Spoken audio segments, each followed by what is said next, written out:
ലോഹിതദാസ് സാറിൻ്റെ നാടകത്തിൽ അഭിനയിക്കാൻ എനിക്ക് അവസരം കിട്ടിയതുപോലെ ജയൻ്റെ അനിയൻ അജയൻ്റെ കൂടെ സൂര്യൻ എന്ന പടത്തിൽ എനിക്ക് അഭിനയിക്കാൻ കഴിഞ്ഞു. എം ജി സോമൻ, മണവാളൻ ജോസഫ് ഏട്ടൻ, പൂർണിമ ജയറാം, ജലജ, പിന്നൊന്ന് ഞാനുമായിരുന്നു. നല്ല വേഷമായിരുന്നു.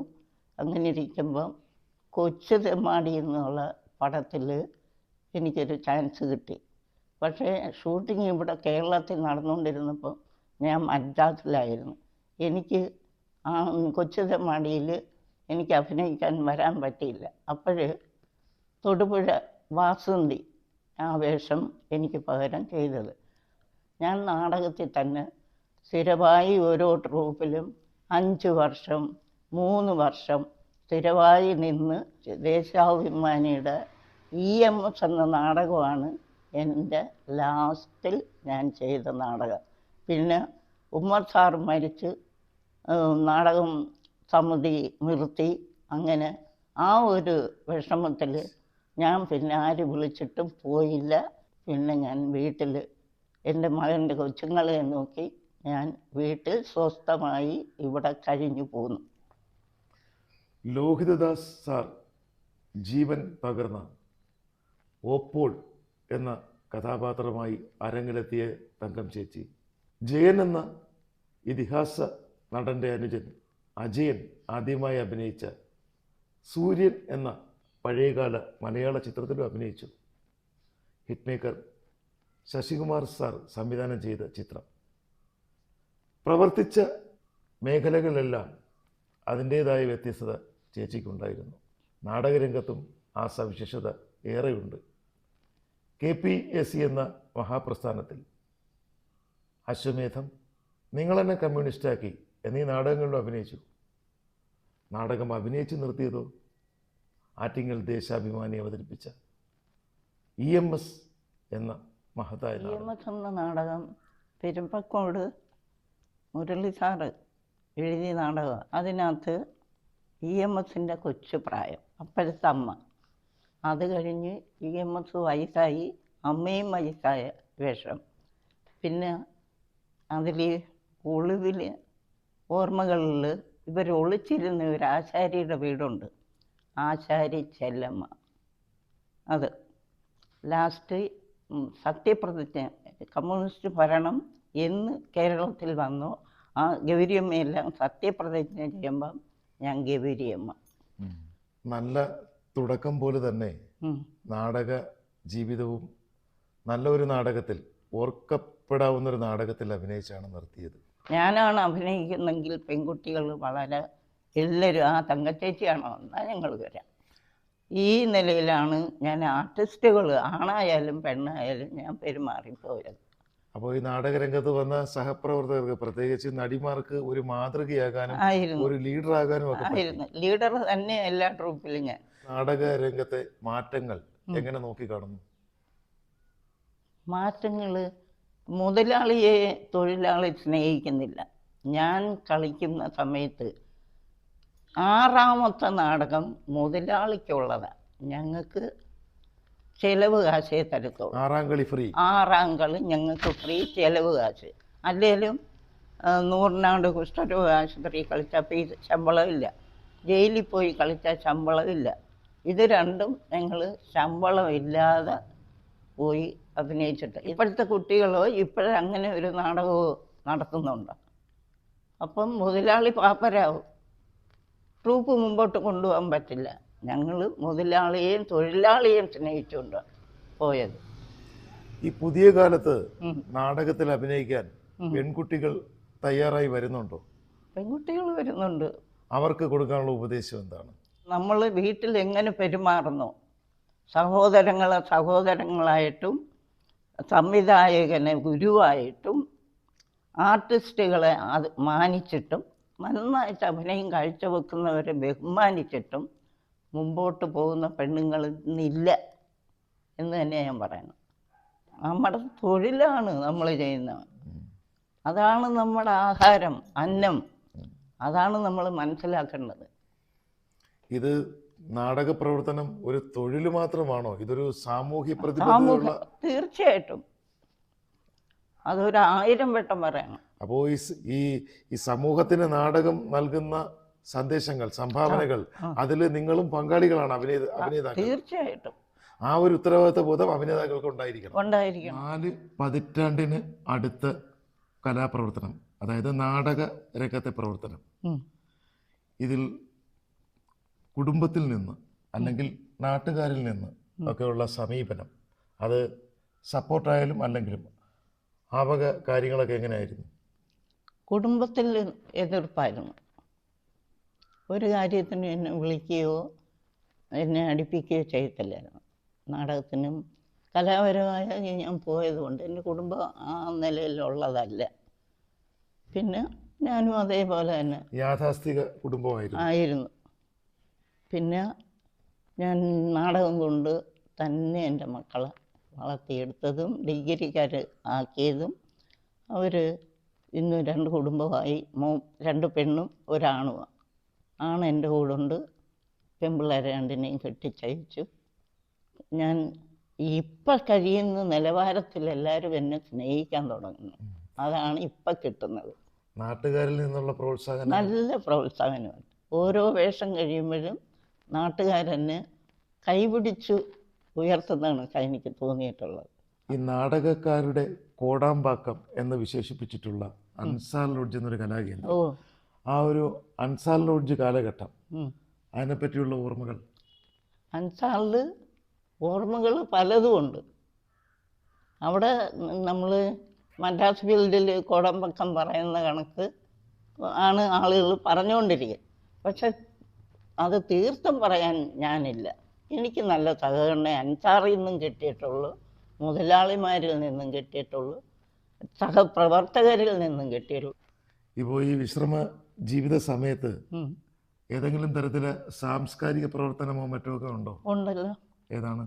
ഞാൻ ഡ്രാമ വെൽഫെയറിൽ സഹകരിക്കുന്നുണ്ട്, കലാഗ്രാമത്തിൽ സഹകരിക്കുന്നുണ്ട്. കൊല്ലം കലാഗ്രാമം? കൊല്ലം കലാഗ്രാമത്തിൽ എല്ലായിടത്തും എന്നെ വന്ന് വിളിക്കുന്നു, ഞാൻ അതിൽ സഹകരിച്ചു പോകുന്നു. അപ്പോൾ ഇതുവരെയുള്ള കലാജീവിതം തിരിഞ്ഞു നോക്കുമ്പോൾ സന്തോഷകരവും സംതൃപ്തമല്ലേ? തീർച്ചയായിട്ടും. ഈ 4 പതിറ്റാണ്ട് കാലത്തെ കലാജീവിതത്തിൽ, നാടക ജീവിതത്തിൽ മറക്കാനാകാത്ത അനുഭവങ്ങളായിട്ട്? ഞാൻ നവചൈതന്യയുടെ നാടകത്തിൽ തീർത്ഥാടകർ തേടി തീരങ്ങൾ കളിക്കാനാണ് ഞാൻ പോയത്. അതിൽ ഈ നാടകം അന്ന് കളിക്കുമ്പം നമ്മുടെ വിൻസെൻ്റ് അച്ചായനാണ്, ഞാനുമാണ് മെയിൻ എടുക്കുന്നത്. അതിനകത്തൊരു ബലാത്സംഗ സീനുണ്ട്. എൻ്റെ മക്കൾ ഇവിടെ കുറവും പാലത്ത് നാടകം കാണാൻ വന്നു ഇരുന്നവർ അച്ചായൻ്റെ വയറ്റിലിട്ട് അച്ചായനൊരു കല്ലെടുത്ത് അച്ചായനെ എറിഞ്ഞു. അച്ചായന് അത് വയറ്റത്ത് കൊണ്ടിട്ട് നോവുകയും ചെയ്തു. പിള്ളേർക്ക് ദേഷ്യം എന്നെ ഇല്ല. ആരും പിള്ളേർ എൻ്റെ മമ്മി വിടടാന്നും പറഞ്ഞ് കല്ലെടുത്ത് എറിഞ്ഞു. അപ്പോൾ ആ എറിക്ക് പിന്നിൽ ആ നാടകത്തിന്റെ ശരിക്കുള്ള വിജയമാണ്. അത് എല്ലാം പറഞ്ഞ തന്മയത്വത്തോടെ അഭിനയിച്ചതിനുള്ള ഒരു അംഗീകാരം കൂടിയാണ്. പിന്നെ നമ്മുടെ CA പോളു, പിന്നെ കൊട്ടാരക്കര ബോബി, പിന്നെ അരവിന്ദാക്ഷമേനോ, ഞങ്ങൾ യൂണിവേഴ്സിറ്റിയിൽ ഒരു ആറ്റിങ്ങൽ ദേശാഭിമാനി KPSC-യിലൊക്കെ അഭിനയിച്ചു. അപ്പോൾ ഇടതുപക്ഷ പ്രസ്ഥാനത്തിന്റെ അനുഭാവിയായിരുന്നു. തൊഴിലാളി പ്രസ്ഥാനത്തിന് വേണ്ടി ഉള്ളതാണല്ലോ എന്ന് കരുതി ആണ് ഞാനത് പാർട്ടി സ്നേഹിക്കാനും അതിൽ മുമ്പോട്ട് ചേച്ചിയെ പോലുള്ള അനവധി കലാകാരന്മാർ സർഗസമരം ചെയ്ത് ഉന്നതികളിലെത്തിച്ച പ്രസ്ഥാനം ഇന്ന് കലാകാരന്മാർക്ക് വേണ്ടി ഒപ്പം നിൽക്കുന്നില്ല എന്നാണോ പറഞ്ഞു വരുന്നത്? ഒപ്പം നിൽക്കുന്നില്ല എന്ന് തന്നെ. എൻ്റെ കാര്യം തന്നെ, 1 സെൻറ്റ് ഭൂമി എനിക്കില്ല. ഒരു 1600 രൂപ കലാരംഗത്തു നിന്ന് കിട്ടുന്നതല്ലാതെ എനിക്ക് യാതൊരു ഇതും ഇല്ല. ഒരു സംഗീത നാടക അക്കാദമിയുടെ ഒരു പ്രൈസ് ഏതെങ്കിലും എനിക്ക് ഇന്ന് വരെ കിട്ടിയിട്ടില്ല. ഞാൻ റെക്കമെൻഡിന് ഞാൻ പോകത്തില്ല. എനിക്ക് കഴിവുണ്ടെങ്കിൽ അവർ തരണമായിരുന്നു. എനിക്ക് പിന്നിലുള്ളവരും അല്ലാത്തവരും എല്ലാം സംഗീത നാടക അക്കാദമിയുടെ അവാർഡ് മേടിക്കും. ഞാനതിന് പോയില്ല, ഇനിയും പോകത്തുമില്ല. സിന്ധു ശാന്തമായി ഒഴുകുന്നു എന്ന നാടകം എഴുതിയ ലോഹിതദാസ് സാർ, അദ്ദേഹം അടുത്ത വർഷങ്ങളിൽ തനിയാവർത്തനം എന്ന സിനിമ ലഭിച്ച് ചലച്ചിത്ര രംഗത്തേക്ക് പോകുമ്പോൾ തൻ്റെ കഥാപാത്രത്തെ അവിസ്മരണീയമാക്കിയ തങ്കം ജോസ് ചേച്ചിയോട് പറഞ്ഞു, ഞാൻ വരും സിനിമയിലേക്ക് കൂട്ടിക്കൊണ്ടു പോകാൻ. അദ്ദേഹം പിന്നീട് സിനിമാ തിരക്കുകളിൽ പെട്ടുപോയി. അവർക്ക് വീണ്ടും കണ്ടുമുട്ടാനായില്ല. ഒരു പക്ഷേ അദ്ദേഹം തങ്കം ജോസ് എന്ന വലിയ കലാകാരിയെ സിനിമയിലേക്ക് കൊണ്ടുപോയിരുന്നെങ്കിൽ കുറച്ചുകൂടി ഉന്നതമായ ഒരു ജീവിത സാഹചര്യത്തിലേക്ക് ഈ കലാകാരി എത്തപ്പെട്ടേനെ. ഇപ്പോൾ തങ്കം ചേച്ചി തന്നെ പറഞ്ഞു, സംഗീത നാടക അക്കാദമിയുടേതോ അല്ലെങ്കിൽ കലാരംഗത്തുള്ളതോ ആയ വേണ്ടത്ര അംഗീകാരങ്ങളോ ഒന്നും ലഭിച്ചിട്ടിരിക്കുമ്പോൾ ഒരു പൂ മൊട്ട് പോലും കൊടുക്കാതിരിക്കുകയും മരണപ്പെട്ട് കഴിയുമ്പോൾ പുഷ്പചക്രങ്ങൾ കൊണ്ട് അലങ്കരിക്കപ്പെടുകയാണല്ലോ ഒട്ടുമിക്ക കലാകാരന്മാരുടെയും കലാകാരികളുടെയും വിധി. അതല്ല വേണ്ടത്. 4 പതിറ്റാണ്ട് കാലം നാടകരംഗത്ത് സജീവമായി പ്രവർത്തിച്ച തങ്കം ജോസ് എന്ന കലാകാരി അപേക്ഷ നൽകാതെ തന്നെ കേരള സംഗീത നാടക അക്കാദമി എന്ന പ്രസ്ഥാനവും അതുപോലുള്ള സംഘടനകളും ഇതുപോലെയുള്ള വലിയ കലാകാരന്മാരെയും കലാകാരികളെയും ഈ ജീവിതത്തിൻ്റെ സായം സന്ധ്യയിൽ അവരെ അംഗീകരിക്കണം. നാടകവുമായിട്ട് വിദേശത്തൊക്കെ പോയിട്ടുണ്ടോ? പിന്നെ ലണ്ടൻ, വെള്ളക്കുതിരയും കസ്തൂരിമാനുമായിട്ട് ലണ്ടനിൽ പോയി. അതൊരു 3 മാസത്തെ പ്രോഗ്രാം ലണ്ടനിൽ ചെയ്തു. തിരിച്ചു വന്നിട്ട് ഗീതയുടെ കൂടെ ദുബായ്, അബുദാബി, ഷാർജ, സാക്ഷി, വീതി, കാവ്യം, പിന്നെ മഹാലക്ഷ്മി, ഇങ്ങനെ 4 നാടകങ്ങളായിരുന്നു. അതിലൊക്കെ മെയിൻ വേഷം തന്നെയാണ് ചെയ്യുന്നത്. 4 പതിറ്റാണ്ട് കാലത്തെ നാടക ജീവിതം. കൊല്ലം അസീസിയിൽ തുടക്കം. വിശുദ്ധ ഗി വർഗീസ് എന്ന നാടകം ശ്രദ്ധേയമായി. KPAC, ആറ്റിങ്ങൽ ദേശാഭിമാനി, ചങ്ങനാശ്ശേരി ഗീത, കൊട്ടിയം സംഘം തിയേറ്റേഴ്സ്, നവചേതന, ചേർത്തല തപസ്യ. ചേർത്തല തപസ്യയുടെ തന്നെ സിന്ധു ശാന്തമായി ഒഴുകുന്നു, സന്ദേശം എന്നീ നാടകങ്ങൾ ഉത്തരേന്ത്യയിൽ 95-ലധികം വേദികളിൽ അവതരിപ്പിച്ചു. നാടകവുമായി ലണ്ടനിലും പോയി. സമ്പന്നമായ നാടക ജീവിതം. ഈ നാടക ജീവിതത്തിൽ അർഹമായ അംഗീകാരം നമ്മൾ തങ്കം ജോസ് എന്ന കലാകാരിക്ക് ഗവൺമെൻറ് തലത്തിലായാലും അല്ലാതെയായാലും നൽകിയിട്ടുണ്ടോ എന്ന നാടക പ്രവർത്തകർ ഒന്ന് ഓർക്കുന്നത്, ചിന്തിക്കുന്നത് നല്ലതായിരിക്കും. ഞാൻ വെള്ളക്കുതിര കസ്തൂരിമാനുമായിട്ട് കൊട്ടിയം സംഘം തിയേറ്റേഴ്സിൻ്റെ നാടകമായിട്ട് ലണ്ടനിൽ പോയപ്പോൾ അവിടെ ഒരു ഹെയർ ഹോസ്റ്റസുമായി ഞാൻ പരിചയപ്പെട്ടു. പുള്ളിക്കാരത്തി ചെറുതായിട്ട് എഴുതിയും വായനാശീലവും ഒക്കെ ഉള്ളതാണ്.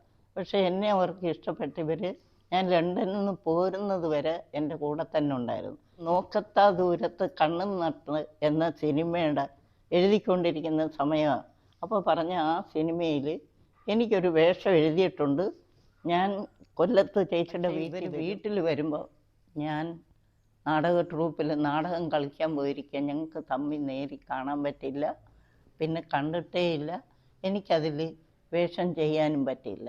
അന്ന് ഒരു ദിവസം പോലും ഒഴിവില്ലാതെ ഞാൻ നാടകം കളിച്ചുകൊണ്ടിരിക്കുന്ന അവസരമായിരുന്നു. ഫാസിലിനെ എനിക്ക് പോയി കാണാൻ കഴിഞ്ഞില്ല. ഫാസിലിൻ്റെ പെങ്ങൾ ലണ്ടനിലുണ്ട്, ക്രോയിഡോൺ എന്ന് പറയുന്ന സ്ഥലത്ത്. അവിടെ ഞങ്ങൾ രണ്ടും ഒരുമിച്ചാണ് പോകുന്നത്. ഞാൻ ലണ്ടനിൽ നിന്ന് വരുന്നവരെ എൻ്റെ കൂടെ ഉണ്ടായിരുന്നു.